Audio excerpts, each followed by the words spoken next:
So, for anyone currently deep in study mode for their PMP certification, there's been some chatter and maybe a little anxiety about upcoming changes.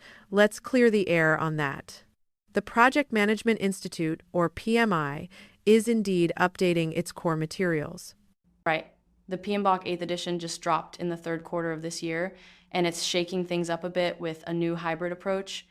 It's blending principles, performance domains, and it's also bringing back some of those detailed processes people might remember from older versions.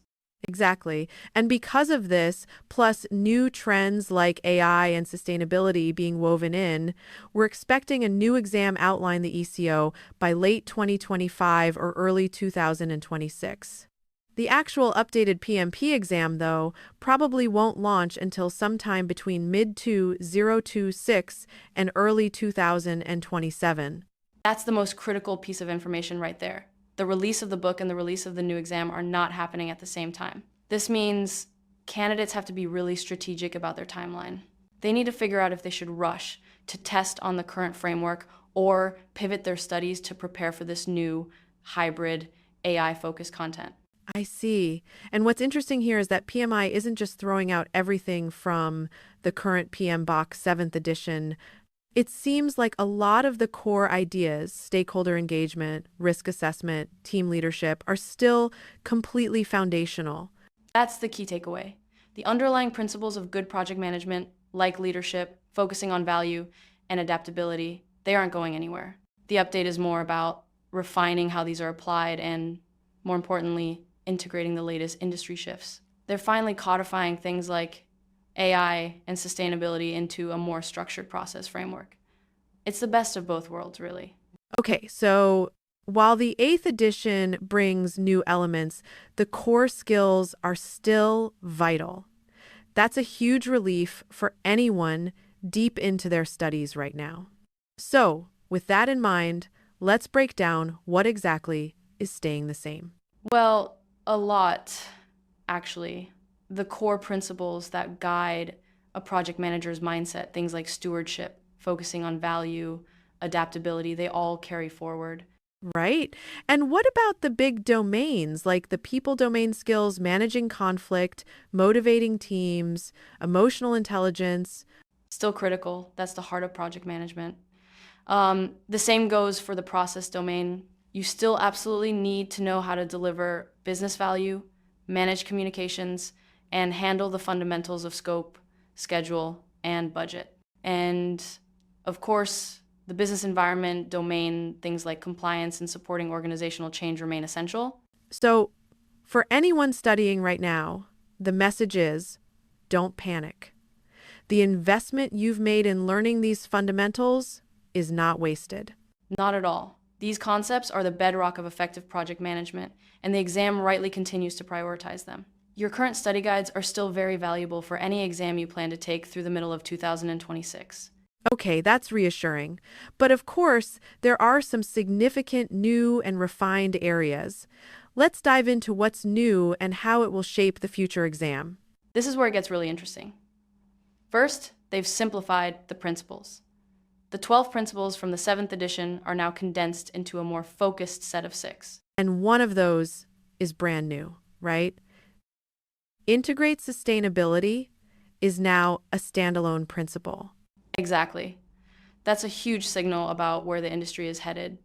In the people domain, there's a much stronger focus on diversity, inclusion, and even the ethics of using AI in team management. And I heard they're bringing back the processes. I feel like people have strong opinions about that. They are, but in a smarter way. They're reintroducing about 40 specific processes structured into those familiar groups like initiating, planning, and executing. But now they're aligned with refined domains. For example, what used to be integration is now governance, and cost is now finance. They're even moving quality from being a process area to being one of those core principles we just mentioned. That makes sense. It's less of a task and more of a mindset. What about the tech side? Big updates there. There are new appendices dedicated to AI and project management, like how to use it for risk prediction, and another one for updated procurement strategies. The whole thing is built around this idea of a hybrid approach. It's not just principles anymore, it's about the practical application of those principles using modern tools within a structured process. So it's really about blending the strategic guidance from the seventh edition with the structured, process-driven approach of older editions, all while adding in today's tech and social responsibilities. You nailed it. It's a much more holistic view of project management for the modern era. Okay, so that brings us to the most important question for our listeners, the timeline. How should they plan their test date? It's pretty straightforward. If you're planning to take the exam anytime from now through mid 2026, you're in the clear. Your current study materials, which are aligned with the PMBOK 7th edition, are still perfectly fine because the current exam content outline is still in effect.